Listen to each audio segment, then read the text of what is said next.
गीता में अर्जुन को स्वयं भगवान कह रहे हैं कि उस परमेश्वर की शरण में जा, उसके लिए उन संतों के पास जा जो तत्वदर्शी हो। इसी प्रकार हजरत मोहम्मद को उनका अल्लाह कह रहा है कि कोई और पूर्ण परमात्मा है, उसको पाने के लिए उन तत्वदर्शी संत की तलाश कर। वो प्रभु कौन है, ये जानने के लिए कृपया अवश्य सुनिए जगत गुरु तत्वदर्शी संत रामपाल जी महाराज के अमृत वचन। एक सफेद पिलर खड़ा कर दिया जिसको शिवलिंग बोलते हैं, तेजों में से चमक निकली बहुत की नहीं। तो ये हैरान रह गए, युद्ध बंद कर दिया, उसको देखने लगे ऊपर नीचे जाकर। फिर यू काल प्रकट हो गया शिव के रूप में, अपने पुत्र शिव के रूप में, और इन दोनों को फिर शिक्षा देने लगा। देखिएगा विद्वेश्वर संहिता, ये संक्षिप्त शिव पुराण, प्रश्न नंबर 24-25 पे यहां देखिएगा विद्वेश्वर संहिता। और यहां आते हम, ये दोनों देखो भगवान ब्रह्मा और विष्णु लड़ रहे थे, इनके बीच में ये पिलर खड़ा कर दिया स्तंभ। फिर वो खुद आ गया शिव के रूप में। नीचे देखिएगा, अब ब्रह्मा और विष्णु ने पूछा, प्रभु सृष्टि आदि 5 कृत्यों के लक्षण क्या हैं, ये हमें हम दोनों को बताइए। भगवान शिव बोले, ये काल बोला, मेरे कृत्यों को समझना अत्यंत गहन है, तथापि मैं कृपा पूर्वक तुम्हें उनके विषय में बता रहा हूं। ये 5 अपने कृत्य बता दिए। ये देखना, ये 25 पे हमने पढ़ा, अब 26 पे पढ़ रहे हैं।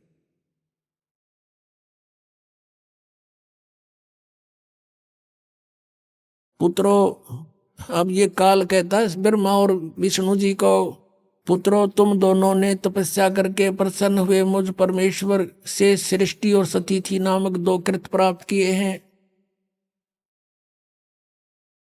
तुमने, तुम्हारे को जो एक विभाग दिया है वो मैंने दिया, पर तुमने पहले तपस्या की, तप के बदले में दिए हैं। ये दोनों तुम्हें बहुत प्रिय हैं। इसी प्रकार मेरी विभूति स्वरूप रुद्र और महेश्वर ने, ये मैं नहीं है, ने 2 अन्य उत्तम कृत्य संहार और तिरोभाव मुझसे प्राप्त किए हैं। अब देखो 4 हो गए, ये 2 तो ये हो गए तुम दोनों ने, ब्रह्मा और विष्णु जी, और रुद्र और महेश्वर, और बोलने वाला 5वां सिद्ध हो गया, ये भी इनका पुत्र है। अब पुण्यात्माओं,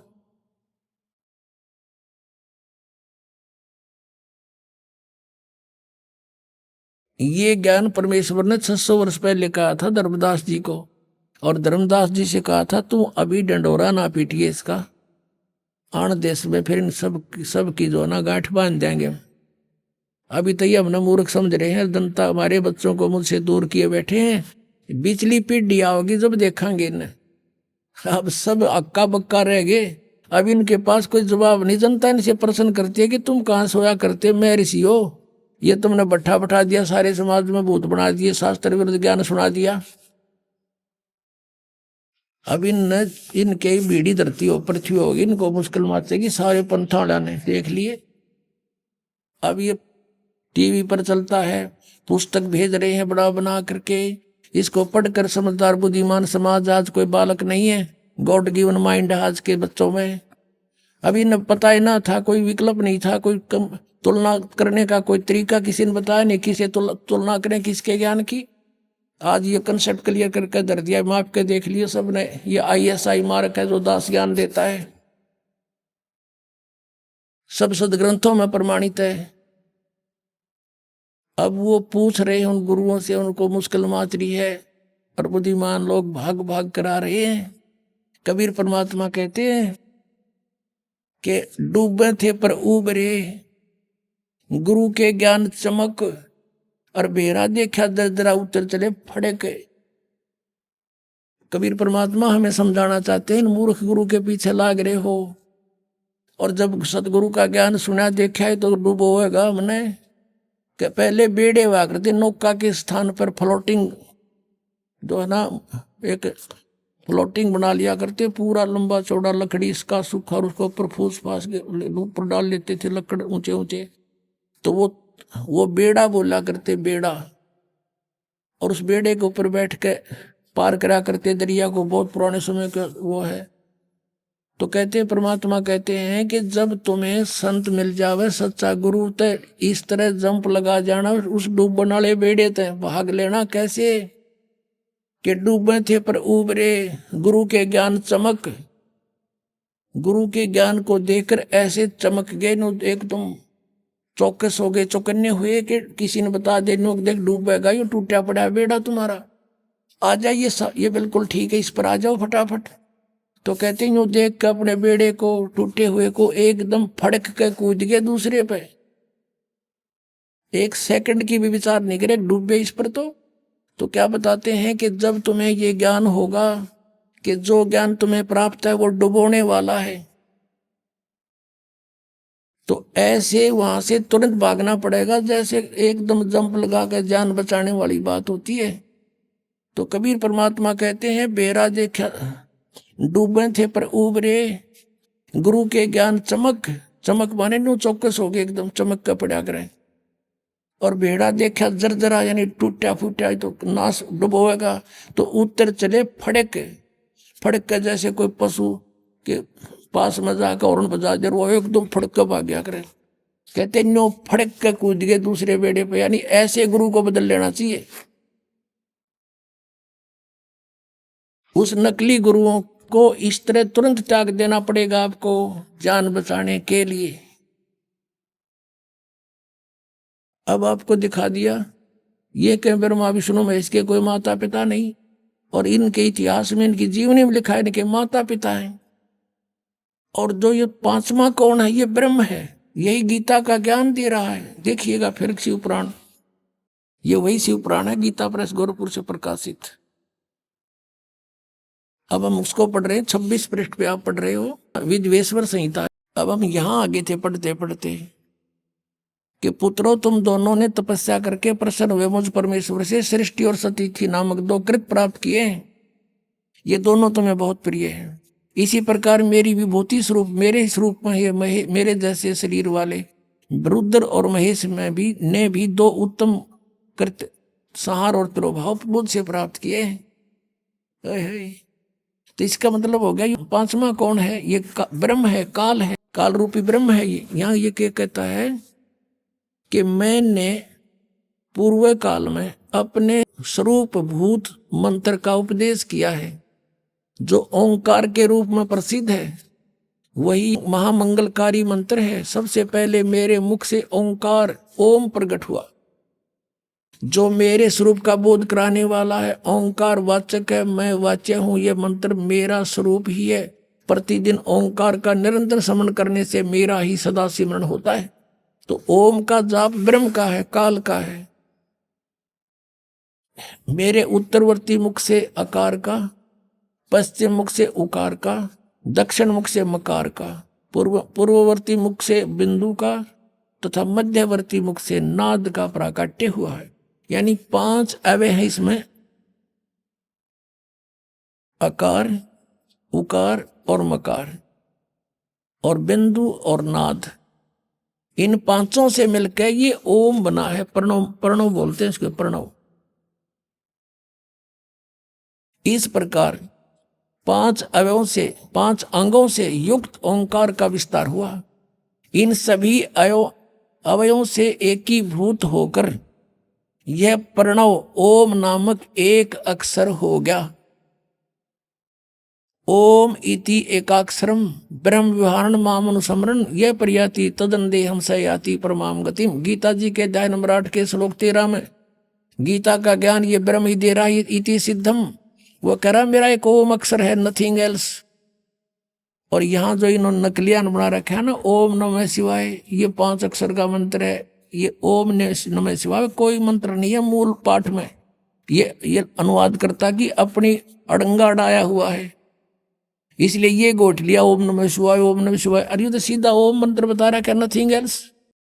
अपने आत्मा एक तो ये सद हो गया कि गीता जी का ज्ञान ये काल रूपी ब्रह्म ही बोल रहा था। ये यहाँ भी कह रहा है मेरा ओम मंत्र है। ये ब्रह्मा विष्णु महेश का पिता है, दुर्गा इनकी माता, इति सिद्धम। और ये तीनों नासवान है, ये दिखाते हैं आपको। जन्म है तो मृत्यु भी होगी इनकी।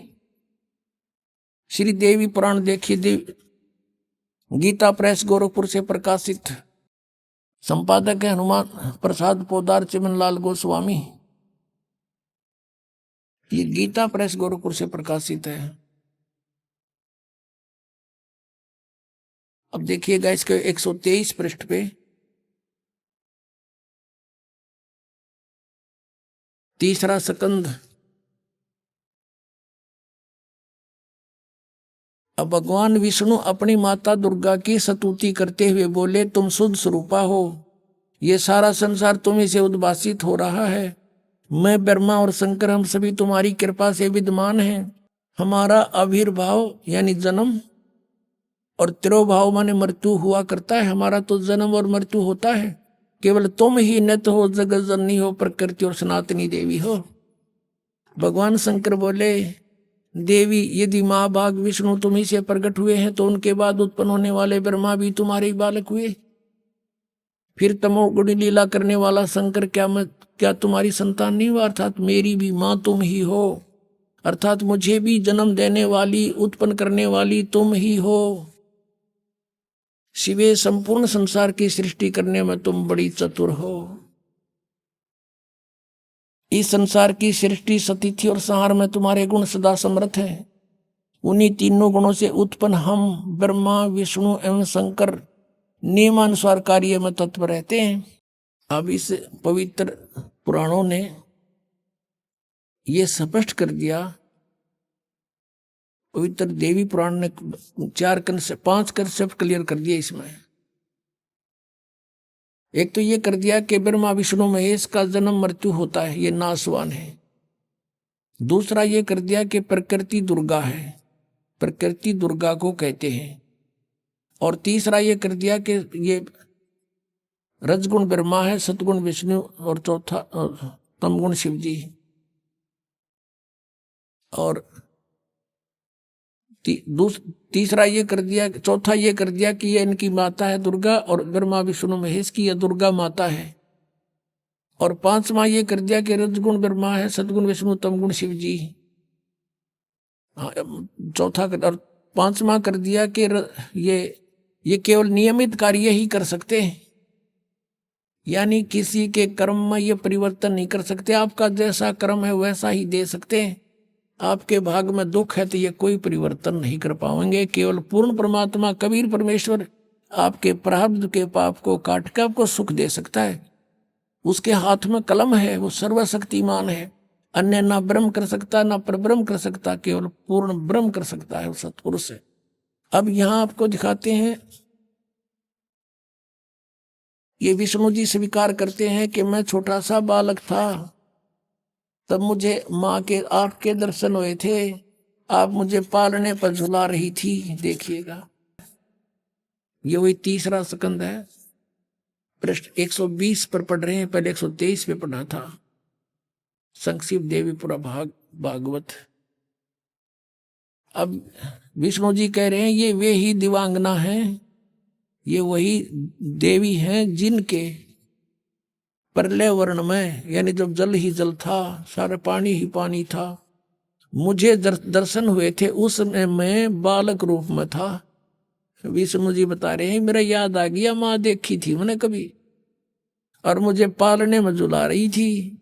वट वृक्ष के पत्थर पर एक सुदृढ़ सैया बिछी थी, उस पर लेट कर मैं पैर के अंगूठों को अपने कमल जैसे मुख में लेकर चूस रहा था। अपने आत्माओं परमात्मा कहा करते, निरंजन धन तेरा दरबार, निरंजन धन तेरा दरबार, जहाँ पर तनिक ना न्याय विचार, जहाँ पर तनिक ना न्याय विचार। पाखंडी की पूजा जग में संत को कहें लबाड़, पाखंडी की पूजा जग में संत को कहें लबाड़। अज्ञानी को परम विवेकी, ज्ञानी को मूढ़ गंवार, निरंजन धन तेरा दरबार, निरंजन धन तेरा दरबार जहां पर तनिक ना न्याय विचार। वैसा ओढ़े मुल मुल खासा गल मोतियों के आर। वैसा ओढ़े मुल मुल खासा गल मोतियों के आर। पतिव्रता को मिले न खादी वो सूखा निरस आहार निरंजन। धन तेरा दरबार निरंजन। धन तेरा दरबार जहां पर तनिक न न्याय विचार। कह कबीर सुनो भाई साधो यहाँ सब उल्टा व्यवहार। कहे कबीर सुनो भाई साधो यहाँ सब उल्टा व्यवहार। सच्चों को तो ये झूठा बताए इन झूठों का एतबार निरंजन। धन तेरा दरबार निरंजन। धन तेरा दरबार जहां पर तनिक ना न्याय विचार। अब परमात्मा कबीर परमेश्वर जी इन ऋषि मंडलेश्वरों को जाकर के प्रश्न करते थे कि तुम विद्वान हो, ब्रह्मा विष्णु महेश के माता पिता बताओ। तब वो कहा करते थे इनके कोई माता पिता नहीं, अजरो अमर सर्वेश्वर सब ब्रह्मांडों के मालिक कुल मालिक यही है। और परमात्मा कहा करते इनके ये नासवान है, इनकी जन्म मृत्यु होती है, इनके माता पिता हैं, दुर्गा इनकी माता है, काल इनका पिता है। वो ऋषि महर्षि नकली ब्राह्मण गुरु कहा करते थे कि कबीर झूठा है, सदग्रंथों में ऐसा नहीं लिखा, इसकी बातों में मत आना। तब परमात्मा वहां खड़े हो गए, एक तारा लेकर कहा करते निरंजन धन तेरा दरबार निरंजन। धन तेरा दरबार जहां पर तनिक न न्याय विचार। कहे कबीर सुनो भाई साधो या सब उल्टा व्यवहार। कहे कबीर सुनो भाई साधो या सब उल्टा व्यवहार। सच्चे को तो ये झूठा बतावे इन झूठों का एतबार निरंजन। धन तेरा दरबार निरंजन। धन तेरा दरबार जहां पर तनिक न न्याय विचार। अपना आत्माओं उस दिनों में आप न हंसी आया करेगी, मैं ऋषि कहते हुए शर्म आया करेगी, इनको मंडलेश्वर कहते हुए, विद्वान कहते हुए। ये अंधे नहीं तो क्या थे, आज तक ये नहीं बता सके हमारे पुराणों में क्या लिखा हुआ है। अरे इनके ऊपर हमारे पूर्वजों ने पूरा विश्वास किया। अरे इन्होंने ऐसे लोकवेद बना करके ये श्राद्ध निकालने शुरू करवा दिए, 36 फंड हमारे पाछे लगा दिए, और सदभक्ति बताई को ना, जिसने कुछ भी ना करना पड़े। कहे कबीर अपरमात्मा क्या बताते थे, जय सतगुरु की संगत करते सकल कर्म कट जाई। जय सतगुरु की संगत करते सकल कर्म कट जाई। ना तो भूत बनना, ना श्राद्ध निकालन की जो आवश्यकता पड़े, और ना और 36 फंड करने स्तियां ठाणी, ना कुछ और करना। जय सतगुरु की संगत करते सकल कर्म कट जाई।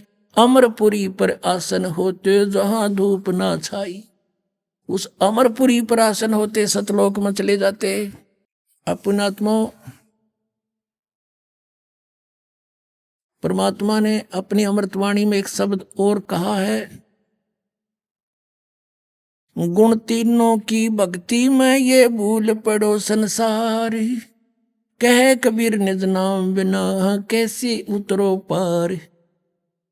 3 देव की जो करते भक्ति उनकी कदे ना हो मुक्ति। उसी समय कहा करते बड़े मंडप में, और वो ब्राह्मण गुरु नकली महर्षि कहा करते झूठा है, देखो क्या कह रहा, मारो डोले मारो पत्थर। अब सब पीछे लगा देते, भगवान के परमात्मा आ जाते शब्द गाते हुए। उलाना आता। फिर नीरू नीमा के पास छोटी सी उम्र में लग गए थे वो छेड़ने उनको। 5 साल की उम्र में उनके छक्के छुड़ा दिए थे परमात्मा ने। उनकी उम्र तो है नहीं, वैसे शरीर आए थे, बालक रूप धारण किया था। एक लीला करते हैं उनके नियम में, वेदों में ऐसा प्रमाण है कि वो ऐसा करता है, शिशु रूप धारण करके आते हैं। और उनके उस समय उनकी परवरिश की लीला कुंवारी गायों से होती है परमात्मा की। और 600 साल पहले ये लीला भगवान करके जा रहे हैं, जो आज वेद गवाही दे रहे हैं। तो who is God? Kabir is God.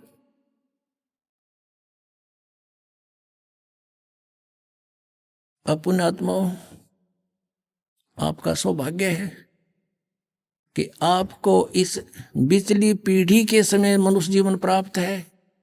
और उससे भी सौभाग्य आपको ये मार्ग मिल गया किसी भी तरीके से, कि चाहे कोई दुखी आया, चाहे कोई वैसे परमात्मा की चाह में आया, किसी प्रकार भी यहाँ पर आ गया, वो रंग गया इस रंग में, ये सत्कर मान लेना। और देखो कितना अच्छा मौसम है, सर्दी तो खूब है, लेकिन परमात्मा ने भी घाट निकाल रखी। नीचे अपने बच्चा गद्दे बिछा रखे, 3-3 किलो की रजाई उड़ा रखी। और सुनो जानते वाले की अमर कथा आज तक कभी सुनी भी कोई ना सपने में। 3-3 घंटे तो हम फिल्म देखे 4 दिन में आँख पड़ के, और 3-3 फिल्म देख लिया करते एक दिन एक रात में। 100 रुपये लाग रहे, सारी देखांगे, अब वो माल दिखा था। अरे पुणात्मा, ये अमृत वचन कदे सपने में भी ना सुने थे, और नो तो कदे सोच भी नहीं सकते थे अमृत ज्ञान हमें मिलेगा। वो खजानाज खोल दिया भगवान ने, लूट लो लूटा जाता है, लूट सको तो लूट लो, यू राम नाम की लूट, पीछे फिर पछताओगे प्राण जाएंगे छूट। अब परमात्मा ने ये शब्द बोला कि 3 देव की जो करते भक्ति उनकी कदे ना हुआ मुक्ति।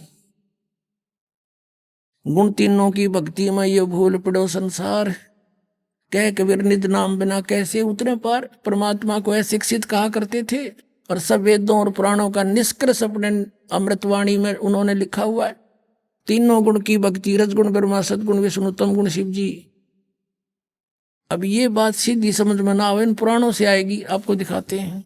पुण्यात्माओं, हम एक रोजगार प्राप्ति के लिए अपने बच्चों को अब कितना प्रेरित करते हैं।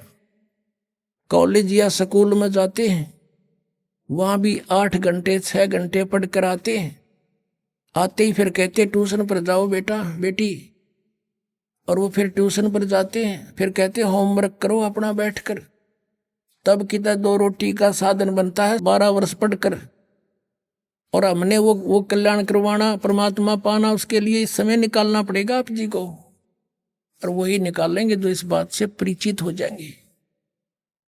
जैसे किसान फसल बोता है, और ये हरियाणा पंजाब राजस्थान का ये क्षेत्र, और ये जनवरी और फरवरी और दिसंबर का महीना किसान खेतों में गेहूं बीज देता है। हमने देखा, हमारे अमरदास का भी जन्म किसान परिवार में हुआ।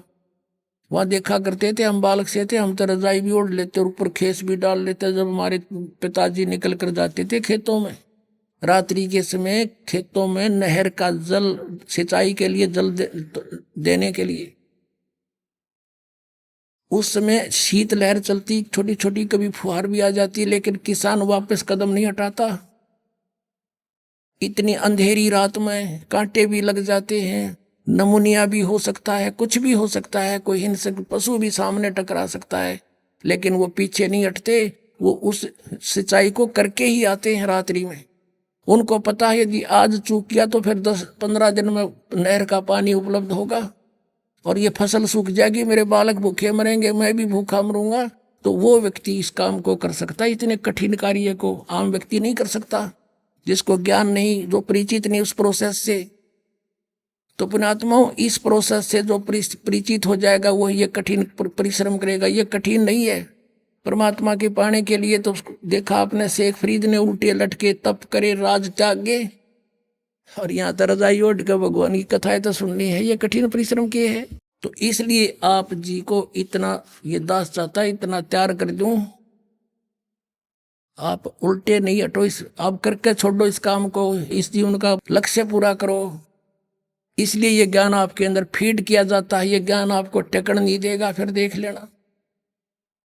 और ये ज्ञान ही लास्ट में आधार हो जाए, क्यों 10-5 वर्ष में सारे ढीले हो लेंगे। ये जो आज 25-30 साल के हैं, 50-40 वर्ष के 20 साल में, 60 साल के 65 साल के और इनकी लागी गर्दन नलन फिर ने सब दिख जाएगा कि बाड़े कुछ नहीं। और स्पीड तो भक्ति करो चलो सतलोक में।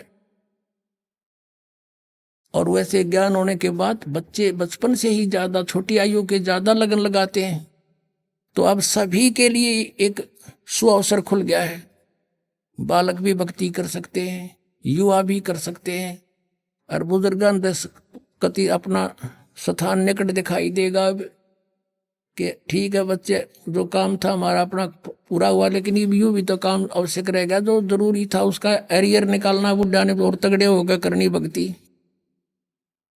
तो अब आपको तो इसमें थोड़ा बहुत समय ज्यादा भी सत्संग में लग जाए तो खुशी मनाना। पुण्यात्माओं को तो ऐसी उमंग उठनी चाहिए कि आगे के प्रसंग होगा, और कितनी बार सुन ले इस कथा को उतनी प्यारी लगनी चाहिए आपको।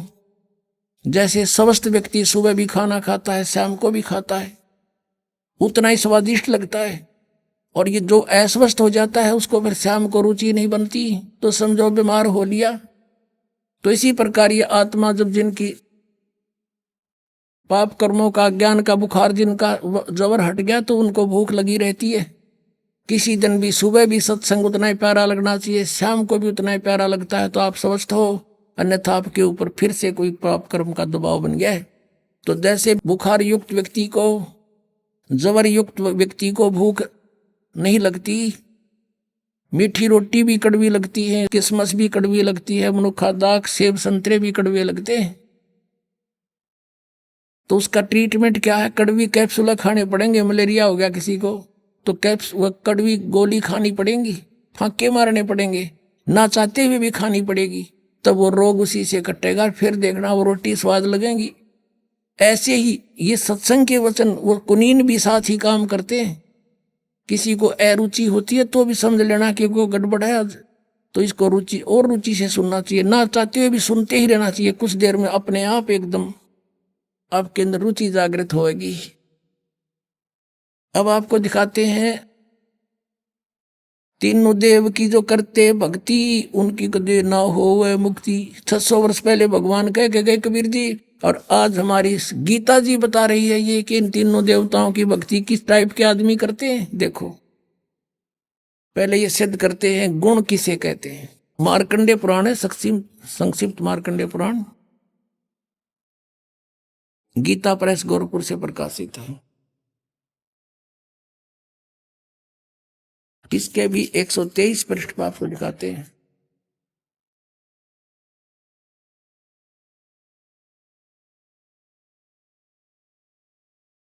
ये 122 पृष्ठ है संक्षिप्त मार्कंडेय पुराण। यहां से प्रारंभ है। मार्कंडेय ऋषि बोले, मुने, ये इन्हीं का प्रकरण चलता रहा। यहां आ जाते हैं 123 पृष्ठ पे। इस तरह स्वयंभू परमपिता परमात्मा की 3 अवस्थाएं हैं, रजोगुण प्रधान ब्रह्मा, तमोगुण प्रधान रुद्र और सतोगुण प्रधान विश्वपालक विष्णु है। ये ही 3 देवता हैं और ये ही 3 गुण हैं। गुण तीनों की भक्ति में ये भूल पड़ो संसार, कह कबीर निज नाम बिना कैसे उतरे पार। यही 3 देवता हैं, यही 3 गुण हैं। कंसेप्ट क्लियर हुआ। फिर भी और कंसेप्ट क्लियर करते हैं।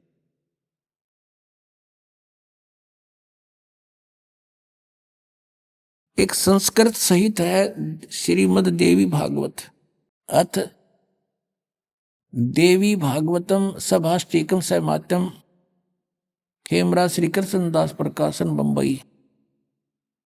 इसके हम तीसरे पृष्ठ स्कंद में आते हैं।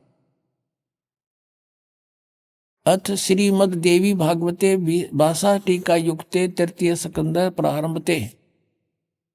अब इसके 11 पृष्ठ पर आते हैं और तीसरा स्कंद अध्याय 5।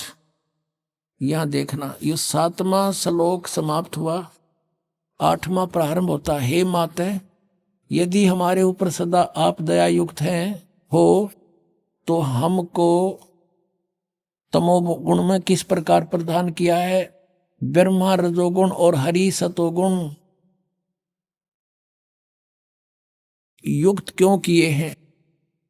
अब संस्कृत और पढ़ाएंगे, देखियो ये 7वां समाप्त हुआ, 8वां प्रारंभ होता है। यदि दया धर्मना न सदा अंबिके, यदि आप दयालु हमारे ऊपर है दुर्गा है अंबिके, कथम अहम विहित है, शंकर जी कह रहे हैं कि कथम अहम विहित है, किस प्रकार मैं बना दिया तमोगुण है। और कमल जय, कमल से उत्पन्न होने वाले ब्रह्मा को रजगुण संभव, सुवित किमु सतोगुण हरि, और विष्णु जी को आपने सतोगुण क्यों बना दिया। इति सिद्धम रजगुण ब्रह्मा सतगुण विष्णु तमगुण शिव जी। अपनात्मो श्रीमद् भगवद गीता में आपको दिखाते हैं कि तीनों गुणों, त्रिगुणमयी माया रजगुण ब्रह्मा सतगुण विष्णु तमगुण शिव जी की जो पूजा करते हैं उनको क्या उपमा दे रखी है इस पवित्र ग्रंथ में, देखिएगा। श्रीमद् भगवद गीता, गीता प्रेस गोरखपुर से प्रकाशित है, जयदयाल गोविंद का इसके अनुवादक है। अध्याय नंबर 7 के, अब ये 7वां अध्याय है। इसमें गीता ज्ञानदाता कहता है कि पार्थ, अनन्य प्रेम से मुझ में आसक्तित मेरे प्राण होकर योग में लगा हुआ, जिस प्रकार से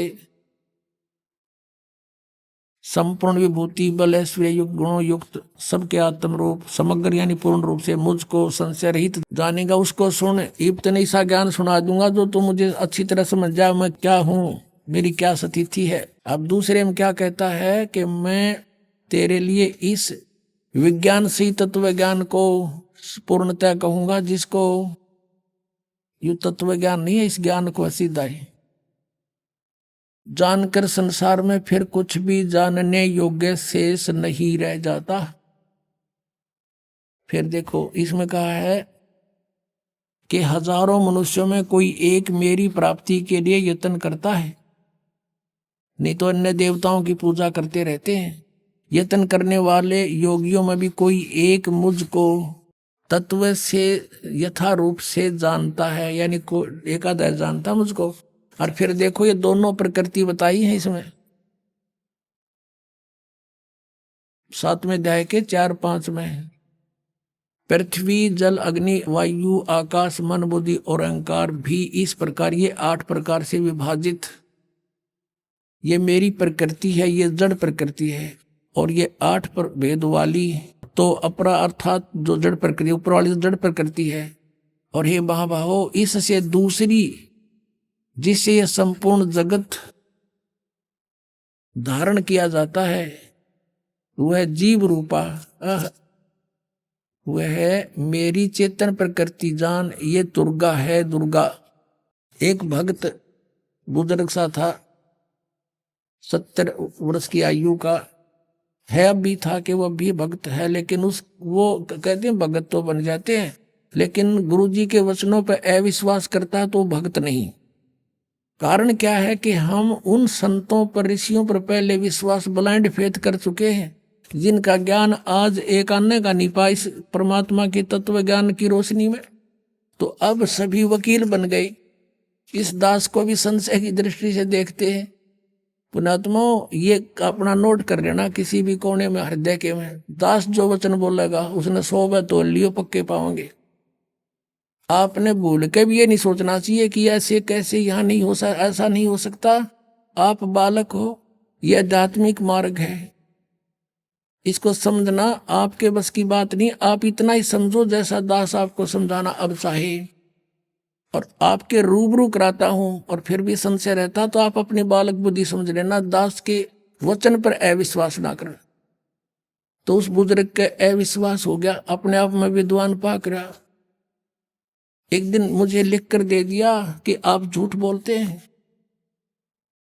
दुर्गा को प्रकृति नहीं कहते। तो इससे सिद्ध था कि उसने ये वचन नहीं सुन रखे दास के कहीं पर भी। इतना क्लियर कर देता है जो ध्यान से सुने, या तो याद खा कर सो जाता था।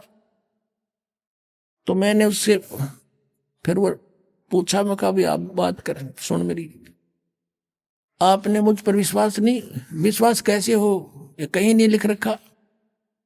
मैंने कहा फिर आप आज के बाद यहाँ मत आना, आप जा सकते हैं। उसको आश्रम से अलाउड नहीं रखा। मैं जैसे नालायक आदमी, जब आपने गुरुजी पे विश्वास करा, प्रत्यक्ष दिखाता हूँ और अच्छा प्रमाण दिखाता हूँ, चला गया वो फिर 2 महीना के बाद आया, यहाँ से आया तो उसको वापस कर दिया कि नहीं, ऐसे अनाड़ी व्यक्ति की यहाँ आवश्यकता नहीं है।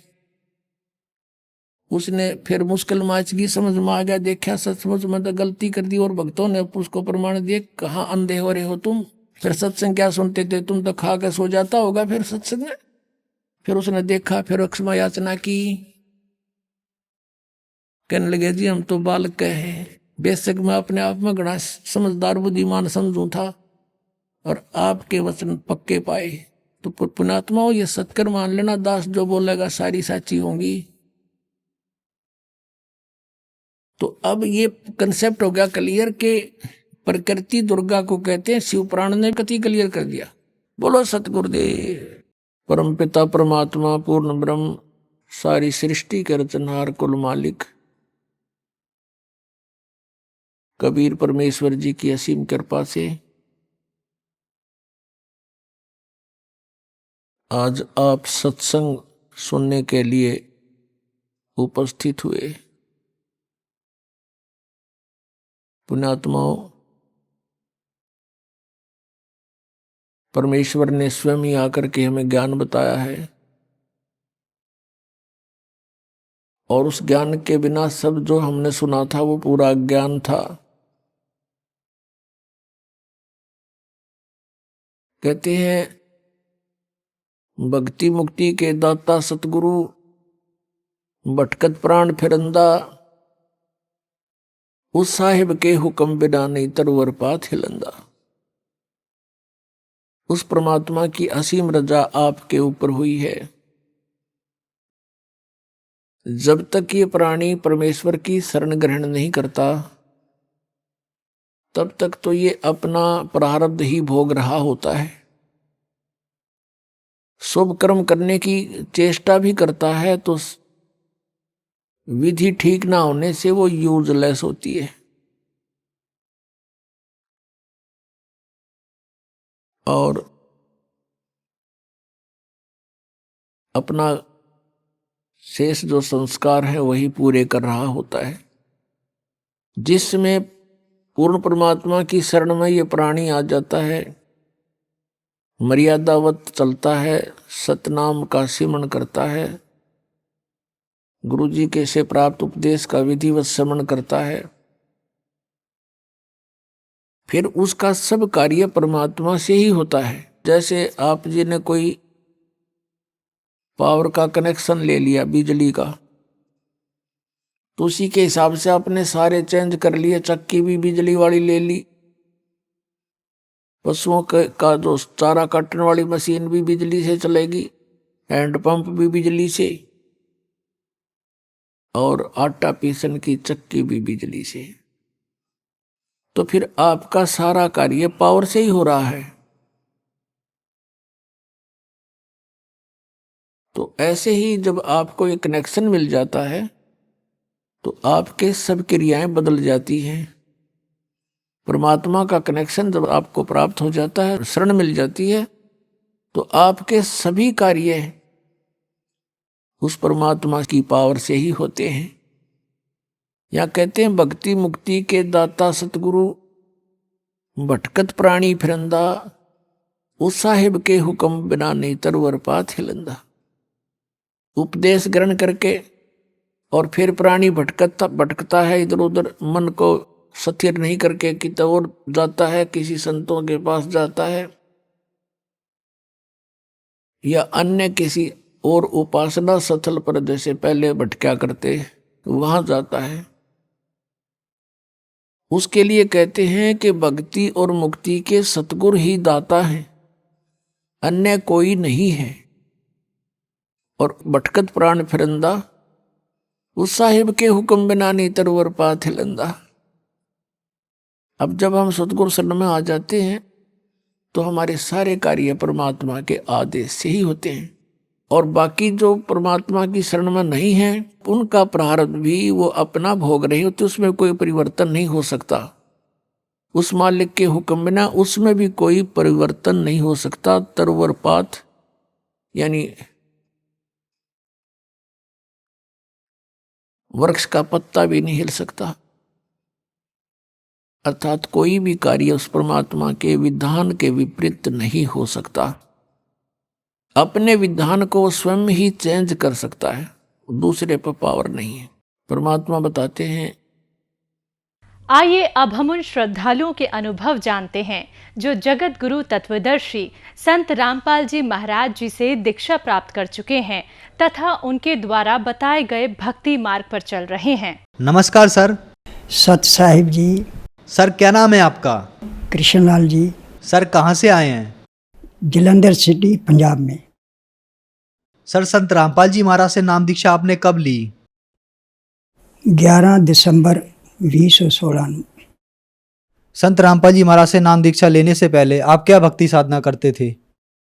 बचपन में तो मैं माता शेरावाली की भक्ति करता था और ये करते करते करते करते मेरा जीवन बड़ा हो गया, पढ़ाई ख़त्म हो गई और मैं आर्मी में चला गया।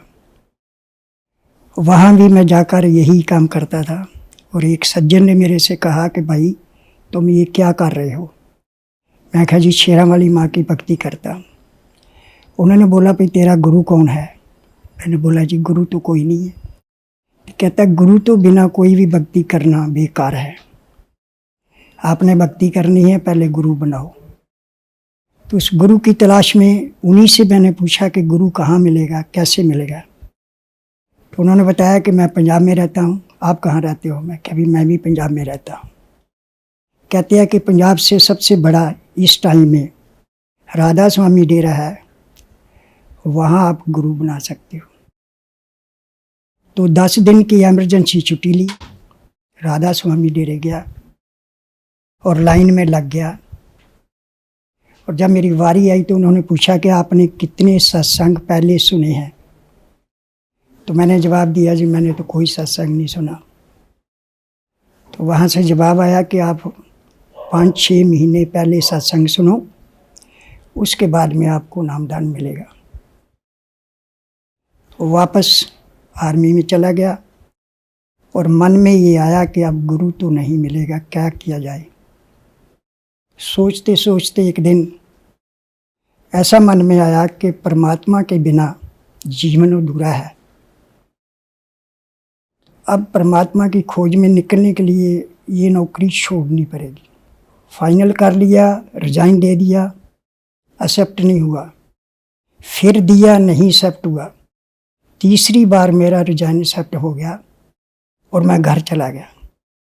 जब घर वालों को पता चला कि इसने नौकरी छोड़ दी है, उन्होंने मेरे फादर को बताया। फादर ने मेरे घर से निकाल दिया। कहता बेटा जहाँ से आए वहाँ चले जाओ।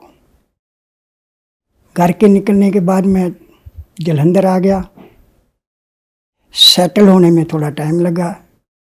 उसके बाद फिर सत्संग सुने राधा स्वामी के और सन 1994 में मेरे को नामदान मिला राधा स्वामी का। उसके बाद मैं मन तन से राधा स्वामी डेरे की सेवा करने लगा और तकरीबन 20 साल सेवा की। कि 20 साल के बाद में मैं इतना कमज़ोर हो गया कि मेरा चलना फिरना उठना बैठना भी कठिन हो गया। जब ये दिक्कत आई, प्रार्थना लगाई तो उन्होंने कहा कि भाई यही परमात्मा मिलने का एक तरीका है। आपकी टांगें सो जाती है, कोई बात नहीं। आपका शरीर सो जाता है, कोई बात नहीं। जीवित मरना इसी को ही कहते हैं। जो जीवित मरता है उसी को परमात्मा मिलता है। तो फिर भी अपना हठ नहीं छोड़ा। 2 साल और लगा रहा तो पागल हो गया। घर वालों ने उठाया और पागल खाने हॉस्पिटल में लेने के लिए चले गए मेरे को। रास्ते में मेरा छोटा भाई साथ बैठा था। उन्होंने मेरे लड़कों को समझाया कि बेटा इनको किसी और हॉस्पिटल में एक बार चेक करवा लो। तो एक माइंड डॉक्टर था एक रास्ते में हॉस्पिटल में, उसमें मेरे को ले गए और उस डॉक्टर ने पूछा भाई ये क्या है? मैं कहा जी ये हाथ है, राइट हैंड है, 5 उंगलियां हैं इसकी, इसी से हम ज़्यादा काम करते हैं। तो उन्होंने मेरे बच्चों को अपने कमरे से बाहर निकाल दिया और मेरे को पूछने लगे भाई क्या आपको कोई सदमा लगा है, कोई माया का, कोई अपने नज़दीकी छूटने का, आपका दिमाग जो है वो एक जगह में फंस गया है। मैं कहा सर ऐसी कोई बात नहीं है। कहता फिर आप कोई ऐसा सिमरन कर रहे हो किसी को पाने के लिए, क्या कर रहे हो? मैं कहा जी सिमरन तो कर रहा हूँ। कहाँ का? मैं कहा जी डेरा ब्यास का। तो उन्होंने बच्चे को बोला मेरे को कि तुम जाओ इसको मेरे पास 2 दिन के लिए रहने दो। उन्होंने 2 दिन मेरे को बेहोश ही रखा और तीसरे दिन जब बेहोशी से मैं बाहर आया तो मैं 50% नॉर्मल था। तो फिर वो डॉक्टर ने मेरे को बताया कि जो आप कर रहे हो इसको छोड़ दो, अगर आप अपना लाइफ चाहते हो, ठीक रहना चाहते हो, इसको छोड़ दो। छोड़ तो सकता नहीं था लेकिन फिर भी मजबूरी की हालत में डॉक्टर की बात माननी पड़ी और मैंने उसको कम कर दिया। और मैंने अपने एक दरवाजे के आगे जब मकान बनाया था उस समय गुरु कबीर जी की फ़ोटो लगाई हुई थी। तो जब मैं वहाँ बैठता था तो मेरा मन शांत हो जाता था, इधर उधर जाता था फिर फटना शुरू हो जाता था। तो ये चलते चलते जब मेरे को पता चला कि यहाँ बैठने से मेरा मन शांत होता था, वहीं मैं लेटकर प्रार्थना करनी शुरू की। सर जैसा कि आपने बताया कि आप 20 साल तक राधा स्वामी पंथ से जुड़े रहे, वहां आपने 20 साल सेवा की जिससे आपका शरीर भी खराब हो गया और आप पागल भी हो गए। फिर आप संत रामपाल जी महाराज की शरण में कैसे आए? एक भगत जी लुधियाने के जिनका नाम मुंगिया जी है, परमपिता परमात्मा श्री गुरु रामपाल जी महाराज की दया से वो भगत जी मेरे फैक्ट्री में गए। वो भी पहले राधा स्वामी जाते थे। उन्होंने जब मेरे को देखा तो बोला भाई जी आप इतने कमज़ोर क्यों हो गए? उनको सारी कहानी बताई। उन्होंने बताया कि वो मार्ग ठीक नहीं है जो हमें ये 5 नाम का 5 तत्व का नाम दे रहे हैं, वो सारे का सारा काल का है और काल कभी किसी को परमात्मा से नहीं मिलने देता। आप कृपा करके मेरी बात मानो और मैं जो बताता हूँ उसको समझो। जब उन्होंने मेरे को एक किताब दी और थोड़ा उन्होंने ज्ञान भी दिया कि इस किताब को ज़रूर पढ़ना, वो पढ़ने के बाद जो भी आप फैसला करोगे वो मेरे को बताना। उस किताब को मैंने जब रात को पढ़ना शुरू किया तो एक के बाद एक सफ़ा जब मैं बोलता था तो मेरा मन करता था कि इसको मैं छोड़ूंगा। पूरी किताब पढ़ने के बाद भी मैं उसको छोड़ा और दूसरे ही दिन मैंने उनको फ़ोन लगाया, भाई मैं आपके पास आ रहा हूँ, वो मेरे को ये नाम दिला दो। तो उन्होंने जवाब दिया, भाई आप अभी आ जाओ, सुबह की बात छोड़ो, अगर आपका मन मानने आए तो अभी आ जाओ। तो मैंने रात को ही उसके पास आ गया लुधियाना में।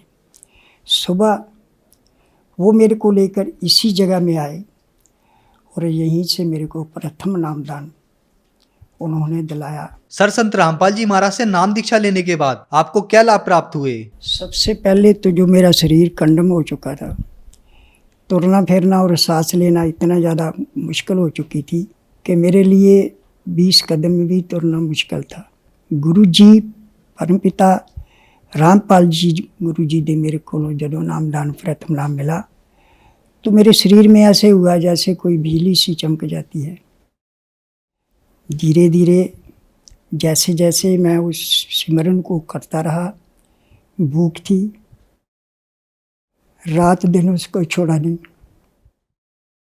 और मेरा पूरे का पूरा शरीर ठीक होना शुरू हो गया।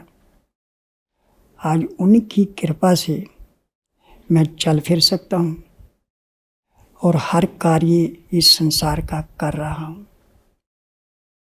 और दूसरा लाभ, अब उस दौरान में मेरे फेफड़े खराब हो चुके थे, सांस नहीं आता था। कई डॉक्टरों को दिखाया तो वो दवाई देते थे, कहते थे जितने एक स्लिंग हो चुके हैं ये ठीक नहीं होंगे, जितने हैं उनसे काम चलाओ। आज जब मेरे को दूसरा नाम सतनाम मिल चुका है, तो इस नाम की वजह से, सिमरन की वजह से, गुरु रामपाल जी महाराज की वजह से आज मेरा स्वास्थ्य भी ठीक है और मैं हर कार्य जड़ा है वो बड़ी आसानी से कर सकता हूँ। दूसरा लाभ, अभी थोड़े ही दिन हुए मेरी जो बड़ा लड़का है वो गुजर चुका है, उसकी घरवाली जो मेरी नूर रानी है वो मेरे पास रहती है। तो उसके भरा का जलंधर में ऑपरेशन हुआ, ऑपरेशन ठीक हो गया, उसको छुट्टी मिल गई। उसको छोड़ने के लिए मेरी नूर रानी ने कहा कि डैडी तुमने इनको मिकेरिया छोड़ने के लिए जाना है। तो मैंने कहा बेटा आप भी साथ चलो। हम 5 आदमी गाड़ी में थे, तो एक गाड़ी जो मेरे पीछे तकरीबन 10 किलोमीटर तक पीछे आ रही थी, कई बार मैंने उसको रास्ता देने की कोशिश की लेकिन उसने क्रॉसिंग नहीं की। एक जगह जाके, खुली जगह जाके उसने अपनी गाड़ी को मेरी गाड़ी में जोड़ना शुरू कर दिया। मैं राइट हैंड गाड़ी चला रहा था, लेकिन इतना मजबूर कर दिया कि मेरे को अपनी गाड़ी को डिवाइडर के साथ लगाना पड़ा। जब डिवाइडर के साथ लगाया तो आगे वाला चक्का राइट हैंड का इतना घिसरा कि उसका टायर उठ गया और उसकी जो बीच वाली स्टेपनी होती है वो डिवाइडर के ऊपर चढ़ गई और गाड़ी पलटने लगी। तो परमपिता परमात्मा रामपाल जी महाराज की दया से वो गाड़ी पलटन से बच गई, पहिया नीचे गिरा और गाड़ी सीधी हो गई। हम 5 ही उनकी दया से बच गए, अदरवाइज वहाँ बचने का हमारा कोई भी, गुरु जी की और क्या कृपा आपको बताऊं। आज जिस मकसद के लिए हमने पिछले 24 साल गुजारे, उनका मकसद मिला और हम परमात्मा के दरबार में आ गए। मेरे सच्चे पातशाह के दरबार में हर समय परमात्मा की दया होती है। जब मैं राधा स्वामी की भक्ति कर रहा था तो उस भक्ति से जैसे मेरा शरीर खराब हो गया, वैसे वैसे ही मेरे फेफड़े जो हैं वो भी खराब हो गए। तो उनको ठीक कराने के लिए हॉस्पिटल गया, चेक करवाया और उन्होंने मेरे को डिक्लेयर किया कि आपके फेफड़े जो हैं 85% स्लिंग हो चुके हैं और इनके लिए दवाई है, अगर थोड़ा आगे के लिए जो रहते हैं वही बच सकते हैं, ये ठीक नहीं हो सकते। उसी दौरान में मेरे बड़े लड़के की मौत हो गई और वो इस दुनिया से चले गए। उनका भी सदमा लगा, उनके छोटे छोटे बच्चे 2-3 बच्चे हैं वो रह गए। उसके बाद में भक्ति ना छोड़ने की वजह थी मेरी मिसेज की भी 2 साल के बाद में मृत्यु हो गई और मैं अकेला ही रह गया। तो गुरु रामपाल जी महाराज ने कृपा की थी, अपना भक्त भेजा, उन्होंने मुझे ये मार्ग दिखाया और इस मार्ग में आकर मेरे को परमात्मा का सच्चा नाम मिला और सच्चाई सामने आई। जो वो 5 नाम काल के देते थे, हमें पता चला कि वो काल है, काल के नाम हैं, उनसे कोई फ़ायदा होने वाला ना था। लेकिन पहले हम भूले हुए थे, उन्हीं की भक्ति कर रहे थे और दुख उठा रहे थे। आज हमें गुरु रामपाल जी की कृपा से हर सुख मिला है और हर सुख से हम बिल्कुल आपके सामने ठीक ठाक हैं, पूरा कामकाज कर सकते हैं, कोई भी परेशानी हमें नहीं है। जैसा कि आपने बताया कि आप 20 साल तक राधा स्वामी पंथ से जुड़े रहे, फिर आपने 2 साल से संत रामपाल जी महाराज की भक्ति शुरू की, तो इन दोनों भक्ति साधनाओं में आपको क्या अंतर दिखा?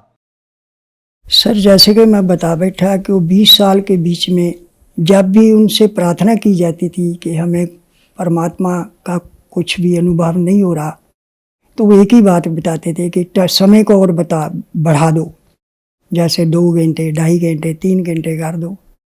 तो वो करते करते करते करते हमारा शरीर जो बिल्कुल ख़त्म हो गया, और हमारा बड़ा लड़का भी गुजर गया हमारी आंखों के सामने, और हमारी मिसेज भी गुजर गई। ये सब उसी दौरान में सब कुछ हुआ। जब हम उसको छोड़ के परमपिता परमात्मा गुरु रामपाल जी चरण में आए, तो एक तो हमें वो जो सदमा था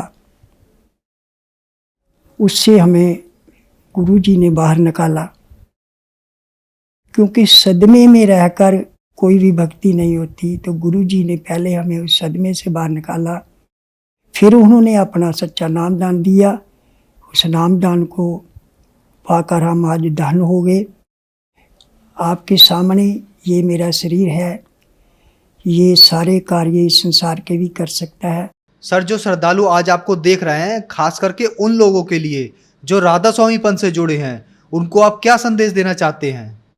कि ये भगत इस काबिल तो नहीं है कि किसी को कोई संदेश दे सके, लेकिन मैं प्रार्थना कर सकता हूँ कि वो मेरे भक्तजन जो इस संसार में इस शरीर में आए हुए हैं, उनके लिए, सबके लिए ज़रूरी है सच्ची भक्ति और सच्चे परमपिता परमात्मा का नामदान होना बहुत ज़रूरी है। अगर उनके पास सच्चा मार्ग नहीं मिला, सच्ची नामदान भक्ति नहीं मिली, तो वो सारी उम्र भी कोई भक्ति दूसरी करेंगे तो वो कभी भी इस 84 के चक्कर से निकल नहीं पाएंगे, मुक्ति नहीं कर पाएंगे। तो आपसे मेरी सबसे हाथ जोड़ के बेनती है, आज का समाज पढ़ा लिखा है, समझ सकता है, सोच सकता है, और सच्चा गुरु परमपिता परमात्मा जो इस समय इस सृष्टि में आए हुए हैं, गुरु रामपाल की शरीर में, उनसे नामदान लेकर, उनसे मार्ग को अपनाकर, उनकी सच्चाई को जान करके उनसे नामदान लीजिए और अपना इस 84 के चक्कर से मुक्ति कर पाइए। सर, संत रामपाल जी महाराज से नाम दीक्षा कैसे ली जा सकती है? गुरु रामपाल जी महाराज का जो आज सत्संग चल रहे हैं वो कई चैनलों पर चल रहे हैं। उसके नीचे एक पट्टी चलती है पीले रंग की, उसके ऊपर मोबाइल नंबर दिए हुए हैं। जो भी भक्तजन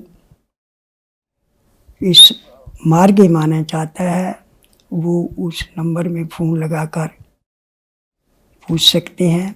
और जहाँ जहाँ नामदान सेंटर खुले हुए हैं उनके ही नज़दीक का नामदान सेंटर उसको बता दिया जाता है, वहाँ जाकर वो गुरु रामपाल जी महाराज का नामदान प्राप्त कर सकता है और अपनी मुक्ति कर सकता है। धन्यवाद सर। सत साहेब जी।